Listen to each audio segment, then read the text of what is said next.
বসনিয়ার পর এবার ফিফা বিশ্বকাপের দল ঘোষণা করেছে নিউজিল্যান্ড। ২৬ সদস্যের দলে অধিনায়ক করা হয়েছে নিউজিল্যান্ড ফুটবলের সবচেয়ে অভিজ্ঞ ক্যাম্পেইনার ও নটিংহ্যাম ফরেস্ট ফরওয়ার্ড ক্রিস উডকে। এদিকে নিউজিল্যান্ডের বিশ্বকাপের দল ঘোষণার দিনে আসরে অংশ নিতে যুক্তরাষ্ট্রে উড়াল দেওয়ার আগে নিজ দেশে শেষ মুহূর্তের সব আনুষ্ঠানিকতা শেষ করেছে ইরান। বিস্তারিত জানাচ্ছেন মাহফুজুল ইসলাম।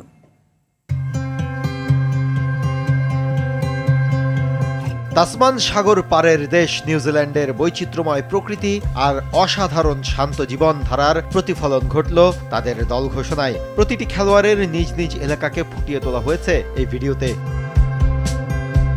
২৬ সদস্যের দলে অবশ্য খুব একটা বৈচিত্র্যের দেখা মেলেনি। ১৬ বছর পর বিশ্বকাপ কোয়ালিফাই করা অল হোয়াইটসদের নেতৃত্ব দেবেন অভিজ্ঞ ক্যাম্পেইনার ও Nottingham Forest forward Chris Wood. এছাড়া ৩ গোলরক্ষকের সঙ্গে আছেন ৯ ডিফেন্ডার, ১০ মিডফিল্ডার ও ৪ ফরওয়ার্ড। জি গ্রুপে নিউজিল্যান্ডের প্রতিপক্ষ ইরান, মিশর ও বেলজিয়াম। ১৫ জুন লস অ্যাঞ্জেলেসের সোফি স্টেডিয়ামে অল হোয়াইটসদের প্রতিপক্ষ ইরান। এদিকে বিশ্বকাপ খেলতে যুক্তরাষ্ট্রে উড়াল দেওয়ার সময় এখনো জানায়নি ইরান। যুক্তরাষ্ট্রের সঙ্গে রাজনৈতিক টানাপোড়েনের কারণে এখনো তাদের অংশগ্রহণ নিয়ে আছে শঙ্কা। এরই মধ্যে তেহরানে ইরান জাতীয় ফুটবল দলকে এক রাজকীয় অভ্যর্থনা দিয়েছে দেশটির জনগণ।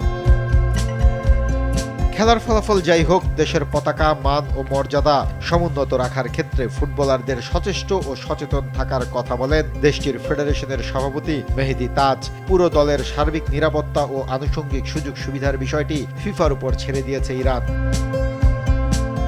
জি গ্রুপে ইরানের প্রতিপক্ষ বেলজিয়াম, মিশর ও নিউজিল্যান্ড। গ্রুপ পর্বে তাদের সবগুলো ম্যাচ হবে যুক্তরাষ্ট্রে। ইরানের ভেন্যুগুলোতেও তাদের বরণ করে নিতে চলছে পুরোদমে প্রস্তুতি।